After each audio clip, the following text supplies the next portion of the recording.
Thank you.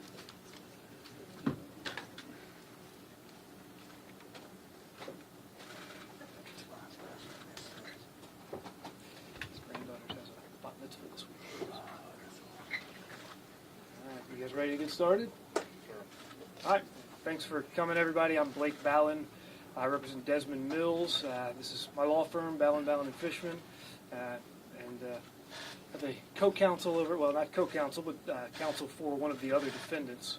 Yes, William D. Massey, and I represent Emmett Martin, M-A-R-T-I-N, and my name is William Massey, M-A-S-S-E-Y. All right, I do not have a prepared statement. I think we're probably both happy to answer any questions we can, knowing that these are the early stages of things, and we are in the dark about many things just like the general public is. But with that being said, we're happy to answer any questions we can. And Have you seen the video yet? No. And if it's, how long is it? No, that has not been released to the public, hasn't been released to us. The next step will be that we officially sign on as lawyers for these defendants, and that triggers the beginning of the discovery process. So sometime in the near future, we will get not only what's released to the public, but everything else. Every single angle out there, every interview, every piece of paper that the state has, they will have to turn over to us. Counsel, There's a can you difference in the confirm bond if your amount. clients were part of the Scorpion unit? Yes, I can confirm that Mr. Mills was part of the Scorpion unit. And you, Mr. Massey? Yes, I can confirm Mr. Martin was part of the Scorpion unit. There's a difference in the bond amount between your two clients, but the charges are identical. Any thoughts or explanation there? Again, we're without information to answer a lot of these questions. So at this point, you're just clueless of what's going on with the whole thing, because you don't have any answers for us right now, because you haven't reviewed the video. You just know just bits and pieces, just like many of us. The state Yeah. and the TBI evidently have the answers right now that you want to know the answer to, the questions you want to know the answer to, and we're without information to answer the questions. Yes, sir. So I object to the characterization of clueless. But, obviously we have I don't want to speak for Mr. Massey, but have spoken with our clients. We obviously have started to think about potential defenses. We are getting to know our clients. I've spent some time with Desmond Mills and have learned a lot about his background. And what I've learned so far is that he is known not only here locally, but back where he's from in Connecticut, as just a gentle, respectful father, a family man. I actually spoke with some of his family members today. His father, who talked about his own admiration for his son, as somebody who's dedicated his life to being a law enforcement officer. And not only is Mr. Mills obviously devastated to find himself charged with a crime, but as somebody who is on the other side of law enforcement, somebody who has been in charge of keeping our community safe, to be accused of something like this hurts him on another level. Do you either have prior experience in any law enforcement departments? Desmond Mills does. He, well, not law enforcement, but he has been a jailer both in Mississippi and Tennessee. I understand attorney-client privilege, but can you kind of talk about their disposition today? So, Bill, I'll let you answer that one first. Well, anytime a police officer is going to jail, it's a traumatic moment. And so he was experiencing that this morning. I surrendered him to the TBI this morning, and he resolved himself and moved forward. It's hard to know with anybody, but especially with somebody like Mr. Mills, who is pretty mild-mannered, very respectful. He has put on a very strong facade, but I know underneath it all, this is causing him and his family a lot of anxiety and a lot of pain, not only for his own situation, but for what this kind of accusation, what this kind of incident is doing to our city. So we are concerned, I know I'm concerned not only as a lawyer for my client's safety, but for this community and the frustrations that exist in this community, especially with these kinds of events. So with that in mind, talking about turning them in and We do appreciate how law enforcement has cooperated with us and with our clients in making sure that they were able to turn themselves in safely, that they are safe within the jail, and that they will be released safely. So I know that Mr. Mills is posting his bond. He is in the process of being let out. And that will be, we are now at the very beginning of what will be a long process. Yes. So can I ask you, Sheriff McKinnon, if Mr. Mills has said anything about Tyre Nichols and the family and what happened? Well, so when you talk about what happened, that is obviously something I can't talk about at this point. Of course, Video of it? Like, have you been able to see the video? Has he? no, they have not let anybody see the video. We're hearing that's going to be released soon, and we'll be watching, obviously, with from a different angle, but we will certainly be watching as well. Mr. Bassett, do you know if your client has a bond out plan as well? The first question, Or has what Mr. happens Mills spoken next? about Tyre Nichols or the family, or said anything about condolences even for the family? He could not be more upset about this entire situation. Again, somebody who has dedicated his life to protecting society, to protecting the community, to be accused of being involved in the death of another is devastating to him. We have not had a conversation specifically about Mr. Nichols, but knowing Mr. Mills and the kind of person he is, I cannot imagine that he has anything other than feelings of grief for this family who has lost somebody.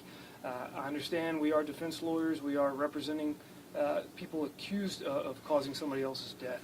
But that doesn't mean that we're not aware of the fact that there is a lot of pain from the Nichols family and in this community. So we and our clients, again, not to speak for Mr. Massey, but I know I and my client, Mr. Mills, are well aware of that. All of us are. I think all of us are.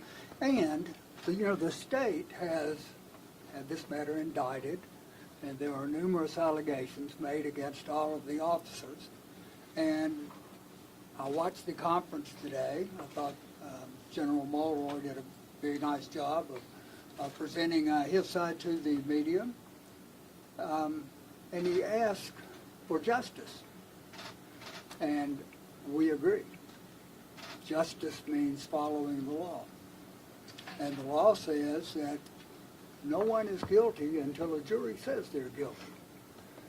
And so that's a process, and that's going to take a long time. Eventually, the state will be able to place their case in front of a jury, group of citizens from the community. And if they have sufficient proof, that jury will say guilty.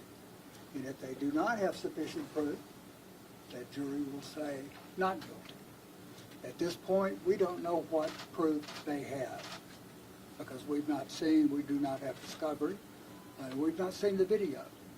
So we're kind of in the blind right now, and this process is just starting.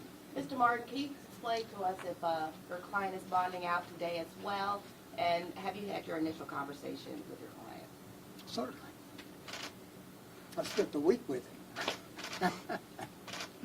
Similar, your description of him, and is it the same at his time as a police officer? How's he responding to all of this? There is no way,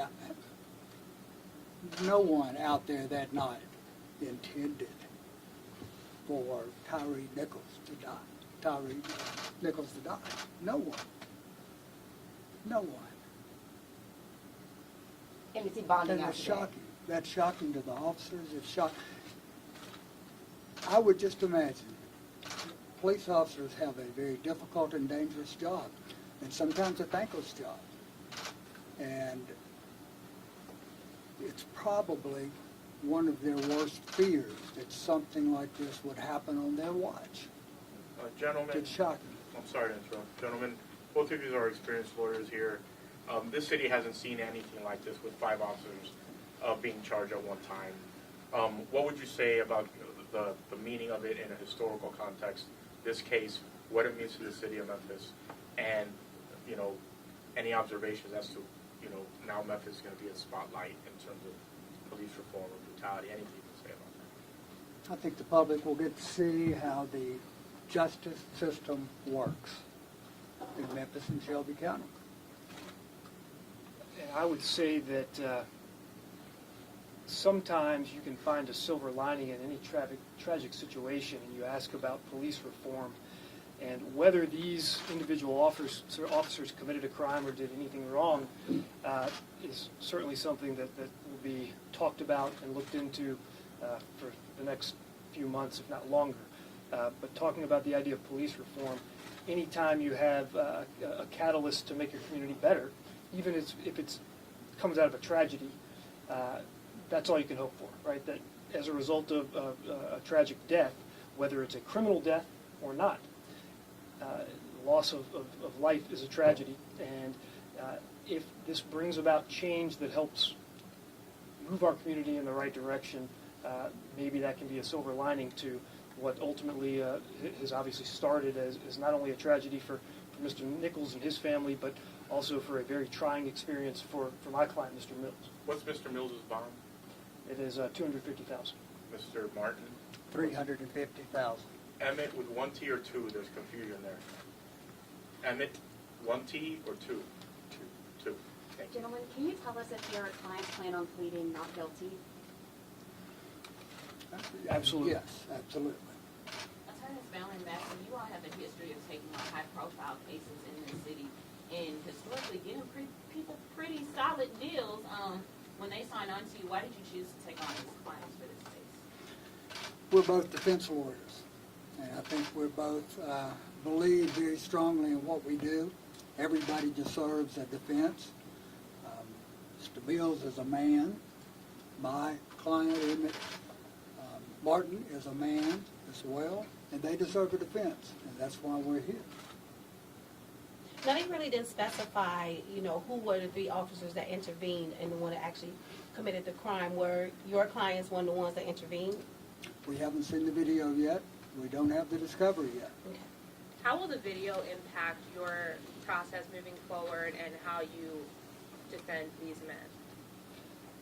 So, I think I've said this before, and maybe it was to you yesterday, about how there's a very visceral reaction to videos like this. And I have not seen this one, but unfortunately we've all, over the last couple of years, seen videos where there's police brutality involved. And so I would just caution the public to reserve judgment. You're going to feel things, you're going to experience emotions, but know that there's always more to the story.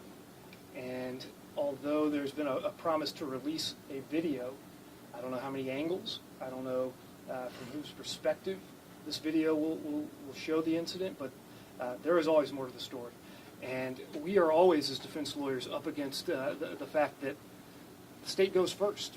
The state gets out ahead of us, and they release the information, and they get started painting defendants in a negative light. And so we're always playing catch-up.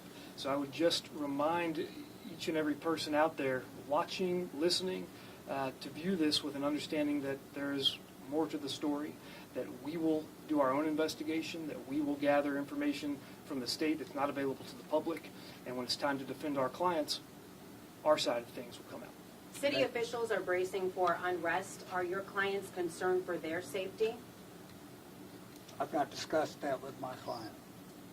I mean, but I have heard the same rumors. So, of course, I would be concerned for anyone in the community's safety. We hope that everyone's voice is heard, but heard in a peaceful manner. Can I ask you a question about the director of the TBI? And he said some really condemning things. He said he was grieved, he was shocked, he was sickened by what happened. It's absolutely appalling. And then went on to say what happened here does not at all reflect proper policing. This was wrong, this was criminal. When you heard that, what did you think? And have your clients heard all of the charges against them? I thought, I wish I'd seen that video so I could evaluate what he said. We will see it soon. And until we're able to see it, I really can't comment on it. Have Because I either don't of know. you ever heard something that strong coming from the director of the TBI? Yes. And what about you, sir?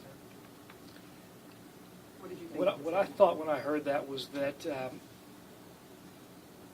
law enforcement, that our district attorney's office, they have a duty to make sure that not only are they prosecuting crimes, but they're doing it ethically, that they're doing it in a fair manner.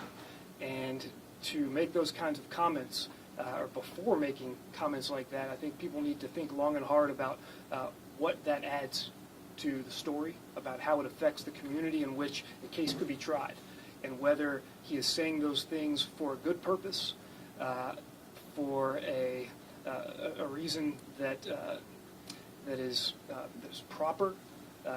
Is he saying things to incite hatred towards our clients?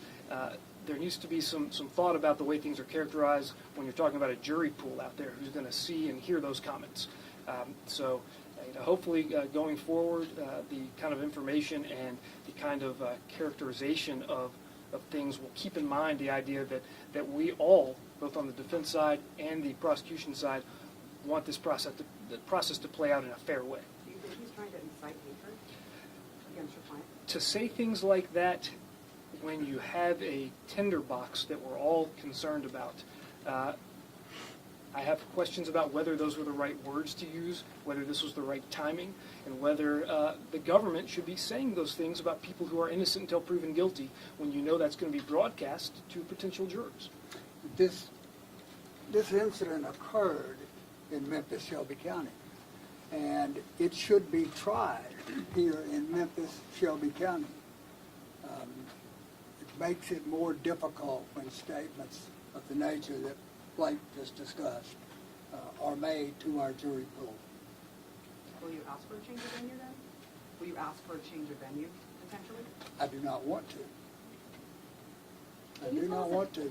Memphis, this occurred in Memphis. Memphis is the community that should sit in judgment. But we should have fair jurors. And jurors that hear one side of the story right now form opinions. People just do that. And they're not hearing anything favorable about the officers. And there are many things favorable to say about both. Apologies if you already said this, but is Martin planning on making bail? He is. No. Do I have a question about that, about why officers are being allowed out of jail? Are the officers getting special treatment because of a new bail rule? If you have a bond over $100,000, can you talk about that, what that means? Your question, I think, touched on a couple different areas. The idea of over 100,000. There's a local rule that says if you make a large bond, you have to prove the source of those funds to make sure they're not coming from an illegal source. There is no question certainly from me, from the prosecutors or the judges, that the money being used to put up these individuals' bonds, Mr. Mills in particular, is coming from a illegitimate source. So that is not really an issue in this case. He is employed, hardworking, as is his family, and the funds are absolutely coming from a legitimate source. With regard to the amount of bond, there's an argument that it's excessive. There's an argument that these people, focusing again on Mr. Mills, he's not a danger to the community. He has never been in trouble before. He is a law enforcement officer. He has ties to the community. He is not a flight risk. So the idea that he's getting special treatment, perhaps he is. Perhaps the bond shouldn't be as high as it was. Can you tell us if the police union hired these officers? The police union hired these officers? Hired you as attorneys with the union. Okay, so yeah, I'm not in the practice of commenting on where my fees come from. Can you all speak to whether or not any of the officers who are your clients or otherwise had any previous connections in this Memphis? Not to my Yeah, knowledge. none that I'm aware of. Can you comment on the release of the video? We're expecting it to be tomorrow, sometime after 6 o'clock. We heard that in the press conference with Mr. Mulroy. What are your thoughts on the release at that time, over the weekend? I would like to see it. So I would love to see it ahead of time, but I certainly am looking forward to seeing it. What about the timing? What about the timing of on a Friday night? It'll be a Friday night. But will you be calling ahead of time to see if you can see the video prior to it being released tomorrow? Yes. So I would hope that whoever's making the decision, whether it's Mr. Mulroy or the police director, that they have all met together and tried to decide what is the the best time to do it, to make sure that they have what they need in place to ensure that any protests are peaceful. Have hearings been set for your two clients? Are you aware of any? There are no hearings set yet. I don't think they're even booked in through the clerk's office yet. Okay. So I would expect that if they are all released on bond, and I do expect that that will be the case for everyone, that usually the way things work in our system is that it will be a couple of weeks before they're set for arraignment. Because they have been indicted, there does not need to be any sort of judicial process immediately. Because they have bond set, they don't have to go before a judge immediately. So I would expect that there might be an arraignment. It could be a couple of weeks out, to be honest with you. So don't expect there to be a court appearance tomorrow. That's just not the way our system works when somebody is indicted like this. Because of the severity of the case, will these officers be placed in a secure location until everything is squared away? Or cases are done, or, you know what I'm talking about? Not to my knowledge. Okay. I know you mentioned that maybe some of the words used by the head of TBI were a little bit harsh or out of place when it comes to, you know, the way that this is viewed. Do you think anything that's the way that things have been handled thus far might have to do with trying to tame backlash from the community? Backlash in a sense of Like the way that the uproar and, you know, the possible outrage that people are worried might happen. I think that there has been consideration amongst the authorities about how to release this video and what the public reaction might be. I'm not sure if that answers your question. I guess what I'm asking is, up until this point, the way that things have been handled, the choice of words that have been used, do you think that that has been deliberately chosen in a way to try and keep the public at bay? I would hope that any public official speaking on something this sensitive would keep in mind that their words are important, their choice of words are important, their tone, their characterizations, and that they have the opportunity to help ease the pain that might be caused by any information that comes out. And you can listen to those words and evaluate them yourself. After the release of the video tomorrow night, do you anticipate representing any of the other officers involved? No, Why is that? because I already have one, and anyone else would be a conflict of interest. There's a parallel federal investigation going on as well. How will that affect how you move forward? Or will that slow up the process? If there are federal charges, will that change how you can represent them? Well, it's what we call a dual prosecution, when they're running both cases together, a prosecution in the state, as well as a prosecution in the Fed, or potential prosecution. I know they are investigating. We would expect them to be investigating. It does make things difficult. It does. It does complicate things. I'll tell you that I know that, again, speaking for Mr. Massey, we know the players involved. We've known the state and federal prosecutors for a long time. We will work with them. They will work together. And so there will be a lot of overlap. But at the end of the day, these are going to be cases that will, as you said, run parallel but separately. So that does complicate things. That does mean that the outcome in one can affect the outcome in the other. You have different types of laws that are being investigated. So to answer your question, it does make things more difficult and potentially complicated. The federal government is going to move a little more slowly on this, which is not unusual. And so for now, we are focused on the state indictment. If and when the feds decide to do anything, we'll shift our focus. Are you for the video being released? Would you like them to hold it? From the standpoint of representing Mr. Mills, I don't want there to be any prejudice against him when it comes to a court of law. As a community member, I understand the need to know what happened. So that's a delicate balancing act that the DA's office is going to have to undertake. Do you think the swiftness of how TBI handled this investigation has anything to do with the 5 officers being black? I have no reason to think that. Have the officers made statements to the police in the course of this Do you know if they've already made statements to investigators in their own department? If I understand the question correctly, have the police officers made statements to investigators in their own department? Correct. In other words, usually the debrief or something, do you know if they've made statements already? That is customary to do. The union here in Memphis has a 48-hour agreement where the officers aren't expected or supposed to speak with law enforcement. There's been talk that agreement was actually 96 hours. Do you know anything about that? I don't know how long of a delay there was. I know that there is a process when there's an internal investigation. I know that my client cooperated with that process. I also know that any statements and any investigation that goes on with regard to a civil servant and his or her job does not become part of the criminal investigation. So that was handled separately. I can tell you that Mr. Mills cooperated fully. Bill? Yes. Very same. And just for clarification, your two clients are the only ones who have hired on attorney at this point in time.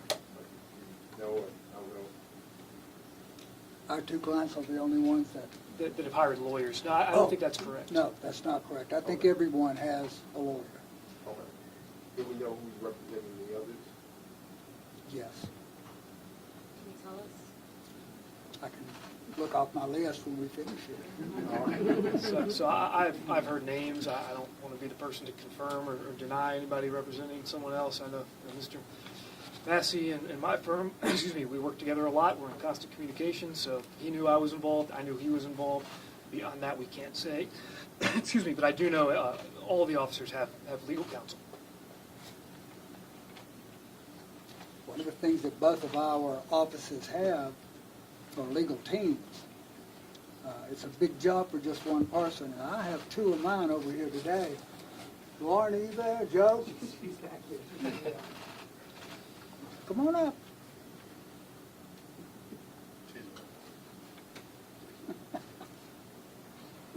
Yeah, this is my daughter Lauren Fuchs. This is our law partner Joe McCluskey. Both are partners in my firm, and both will be assisting in the defense of Emmett Martin. Looking forward to it. Was it unusual that they brought in the trial team, that they introduced the trial team during the press conference? I've not seen that other places before, but maybe that's customary. I get them to come up here and not be introduced. Oh, no, not you. I mean, the DA introduced the trial team. He said this isn't The Assistant District Attorney Paul Hagerman handles a lot of these type of cases for the state. Both Blake and I have worked with Paul Hagerman for a long, long time. And I think both of us find him to be a very upright man, a very good person to deal with. He does what he says he's going to do. He hits from the front, but he hits hard. And so introducing Paul Hagerman is probably a good thing.